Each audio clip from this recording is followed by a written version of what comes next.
आज दिनांक 7 मे रोजी सकाळपासून आकाश निरभ्र होते. तापमान वाढले होते. अंगाची लाहीलाही होत होती. लग्नसराईचे दिवस असल्यामुळे लग्नघटिकाच्या धावपळीत नातेवाईक पाहुणेपै होते आणि दुपारी अचानक मेघ दाटून आले आणि विजांच्या कडकडाट आणि सोसाट्याच्या वाऱ्यासहित पावसाला सुरुवात झाली. दिवसभर तापलेल्या धरणीला पावसाच्या सरींनी आलिंगन देत धरतीला थंड केले. कस्तुरीसारखा मातीचा सुवास दरवळू लागला. अचानक आलेल्या पावसामुळे हवेत गारवा निर्माण झाला आणि वातावरण अगदी आल्हाददायक झाले.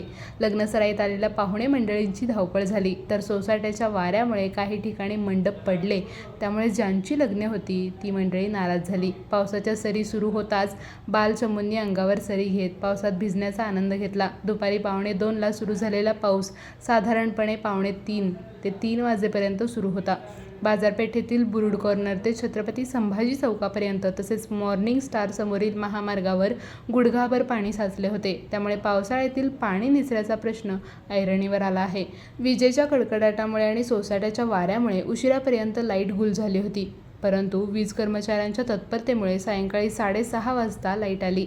तारा न्यूजसाठी प्रतिनिधी हसन तकीलदार, आजरा.